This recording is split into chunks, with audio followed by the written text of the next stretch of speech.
ពងធំបានសម្រេចកិច្ចការមួយដែលមនុស្សជាច្រើនពិបាកធ្វើបានលោកបានផលិតដ្រូនស៊ើបការរយៈចម្ងាយឆ្ងាយដែលអាចហោះបាន100គីឡូម៉ែត្រនិងល្បឿន80គីឡូម៉ែត្រក្នុង1ម៉ោងជានិស្សិតឆ្នាំទី4ផ្នែកពាណិជ្ជកម្មហុកសៀនបានចាប់ផ្ដើមដំឡើងយន្តហោះគ្មានមនុស្សបើកឬក៏ដ្រូនតាំងពីឆ្នាំ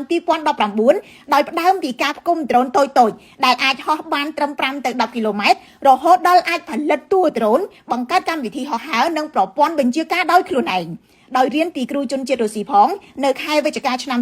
2025សៀនបានបំបែកកំណត់ត្រាដោយផលិតដ្រូនស៊ើបការខ្នាតធំរយៈចម្ងាយឆ្ងាយប្រភេទ UAV និងបានសាកល្បងហោះដោយជោគជ័យ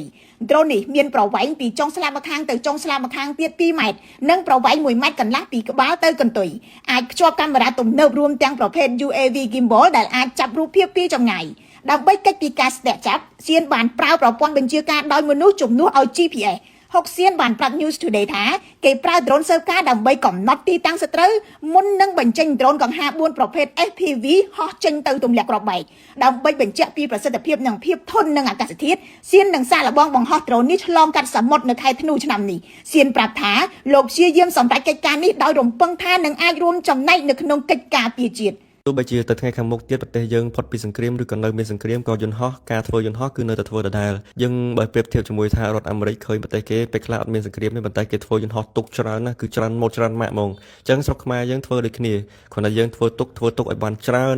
នៅថ្ងៃណាមួយដែលត្រូវប្រើការគឺយើងមានរបស់ខ្លួនឯងហ្មងទោះយ៉ាងណាដោយសារសៀនផលិតតែម្នាក់ឯងនិងពឹងទៅលើថាវិការផ្ទាល់ខ្លួនដែលសន្សំបានពីការលក់ដ្រូនកំសាន្តសៀនមិនទាន់ផ្ដោតទៅលើសោភ័ណភាពរបស់ដ្រូននេះនៅឡើយទេក្រោយការសាកល្បងហោះម្ដងទៀតបានជោគជ័យនិងប្រសិនបើមានការគ្រប់គ្រងពីមហាជននិងរដ្ឋាភិបាលសៀននឹងកែលម្អដ្រូននេះបន្ថែមដោយសៀនអះអាងថាមិនឲ្យចាញ់ផលិតផលរបស់បរទេសឡើយខ្ញុំរស់សុធា